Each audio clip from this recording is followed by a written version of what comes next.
Olá amigos, bem-vindos ao canal Tube Técnica. Hoje temos na bancada um aparelho bastante raro, que é um amplificador Revox modelo 59R, um amplificador monofônico usando duas válvulas L34 na saída em push-pull. A Revox é uma marca bastante conhecida, principalmente pelos seus gravadores de carretéis que ela fabricou no passado, né? E também vários outros dispositivos eletrônicos, como amplificadores, sintonizadores, tocadores de CD, cassete, enfim, é uma marca de alta qualidade, que hoje em dia tem uma linha mais restrita, né? Eles não fabricam mais gravadores de carretel, mas são aparelhos de excelente qualidade, é uma marca bastante conhecida no mundo todo, né? Esse aparelho, ele já sofreu manutenção anteriormente, né?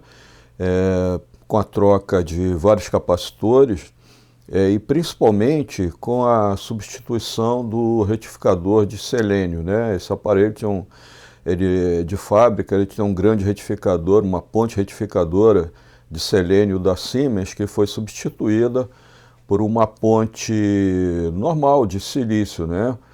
E também o que foi feito foi o acréscimo de um relé de retardo no lugar onde estava aproveitando o espaço onde ficava esse retificador de selênio. Vamos dar uma olhada do outro lado para ver esse relé de retardo, né? Aqui nós temos uma visão do outro lado do aparelho, mostrando as substituições que foram feitas. Aqui nós temos o novo capacitor de 220 microfarads por 450 volts. Esse capacitor nós abrimos e colocamos capacitores novos dentro, né?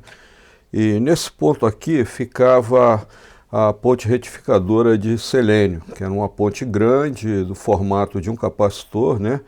Então o que nós fizemos foi aproveitar a furação que já havia, instalar um soquete octal e instalar o nosso relé de retardo. A gente vai falar um pouco desse relé para mostrar o funcionamento dele, para entender o que foi feito, né? Esse é um relé de retardo Amperite, modelo 115 NO45. É um relé térmico que é alimentado, no caso, pela tensão da rede. Poderia ser com 6 volts também, mas no caso é alimentado com a tensão da rede. Então, ele tem uma resistência que vai, à medida que ela se aquece, ela vai fazendo com que os contatos do relé eles se aproximem e fechem. Isso leva, no caso desse relé, 45 segundos, né? Então, isso já vem sendo usado há alguns anos nesse aparelho e tem funcionado direito, né?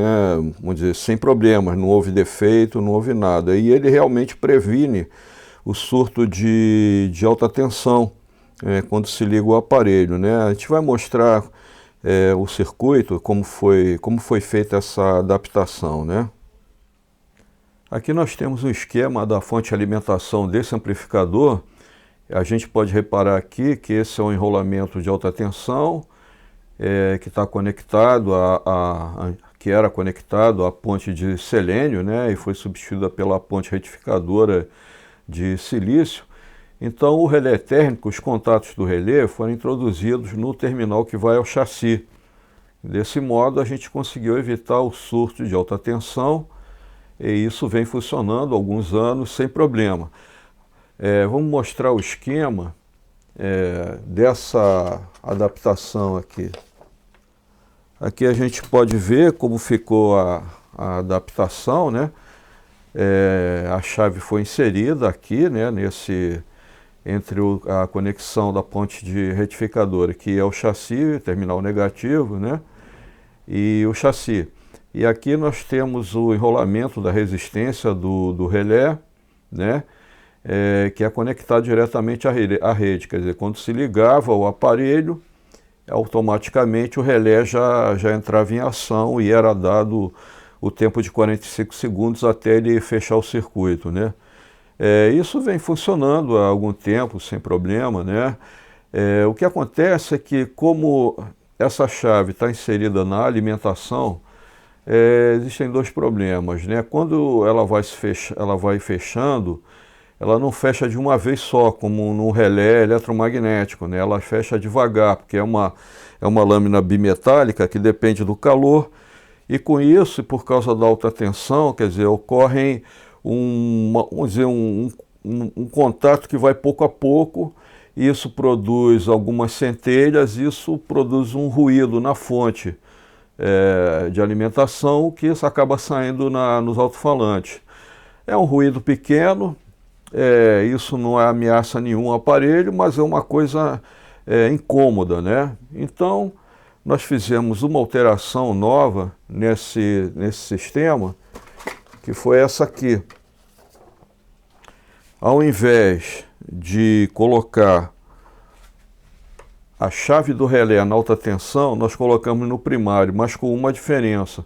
Foi colocado em série com o primário um resistor de 60 ohms, 30 watts, que na verdade são dois resistores de 120 ohms, 15 watts cada um, né? E a chave do relé foi colocada em paralelo com esse resistor. Então o que acontece é o seguinte: quando se liga o aparelho, você tem uma tensão no mais B de valor mais baixo, né? E ela sobe progressivamente, porque esse resistor tem o papel de limitador de corrente, ele limita a corrente de surto quando se liga o aparelho.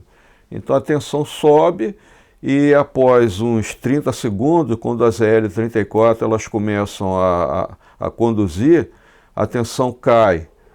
E logo a seguir, uns 15 segundos depois, aproximadamente, o relé fecha o contato, quer dizer, ele elimina o resistor desse circuito, né, porque está paralelo vou dizer, com um fio, e então a tensão volta a subir de novo para o valor nominal. E com isso a gente evita o ruído, né, na alimentação. E o resistor aqui são resistores de grande capacidade, eles dificilmente vão dar problema, né? A gente poderia ter usado um termistor aqui, um NTC, mas eu acredito que a capacidade térmica, né, desses resistores de fio é muito mais alta do que a do termistor e, consequentemente, ele deve funcionar durante mais tempo sem problema, né?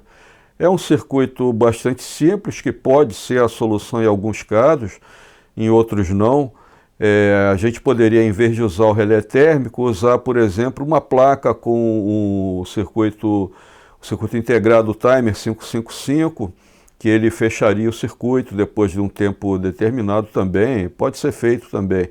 Mas com isso aqui a gente faz um circuito mais simples possível, evita a corrente de surto, né, quando se liga o aparelho, e dá um tempo, né, dá uns 45 segundos para as válvulas de saída, que é um par de L34, elas se aquecerem, e quando o relé fechar o contato, o que vai acontecer? A tensão vai para o valor nominal, sem nenhum surto excessivo, né?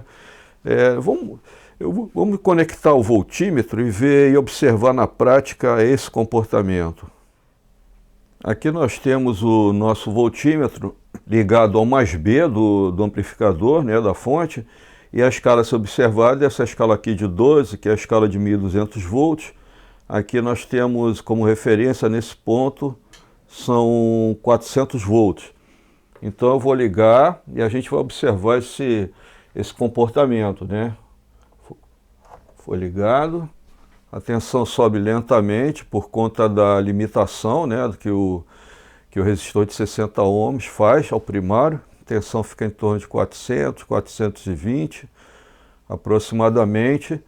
Enquanto isso, as L34, as válvulas de saída vão aquecendo, aí elas começam a conduzir, a tensão cai, vai cair para em torno de 280 volts. E logo a seguir, daqui a pouco, o relé vai fechar o contato. E aí a gente tem a tensão nominal de trabalho. Pronto. Então estabilizou nos 400 volts. Era isso que a gente queria. Quer dizer, nós evitamos o surto, porque esse aparelho, que é o primário do transformador de força, é de 110. Então o que acontecia é que a voltagem ia a uns 480 volts, né, quando se ligava, né? Apesar de que o proprietário está usando um transformador redutor de tensão de 127 para em torno de 115, né? Então já ajuda bastante. Mas com isso aí a gente garante. É uma solução dentre as várias soluções que a gente pode implementar para resolver esse problema de amplificadores antigos, de aparelhos antigos, cujo primário do aparelho ele foi feito para 110 volts, né? Então a gente vai encontrar sempre essa possibilidade de ter uma sobretensão. É uma das soluções possíveis. Nós utilizamos esse modelo porque estava disponível, estava à mão e acabou funcionando, acabou dando certo, né? Aqui nós temos uma visão do arranjo interno, como ele ficou, né? A gente tem aqui o relé do retardo, que está nesse soquete octal. Aqui nós temos a ponte retificadora de silício, que substituiu a de selênio, né? E aqui nós temos os dois resistores de 120 ohms, 15 watts cada um. E o nosso relé, os contatos dele estão em paralelo com esses resistores, né? Então, é uma modificação, é um circuito o mais simples possível e que funciona, né? A gente tem testado e ele tem dado bom resultado e eu acredito que, assim como a modificação anterior, vai funcionar, só que isso vai funcionar melhor sem a produção de ruídos na fonte, né? Então, como havia dito antes, é uma solução, não é a única, existem várias outras soluções que podem ser implementadas, como uma chave de stand-by, como um circuito de retardo eletrônico usando o CI 555 e outros, né? Mas essa é uma solução que, no caso desse aparelho, já que a gente tinha o lugar para colocar o soquete octal, e a gente tinha o relé também à mão, então isso foi uma boa solução, né? Não é a única, mas é uma solução que pode ser implementada. Bem, como já é de praxe, nós terminamos o nosso vídeo com a demonstração da sonoridade do aparelho em destaque, né? Eu espero que esse vídeo possa ajudar alguém e agradeço a visita de todos vocês e voltem sempre.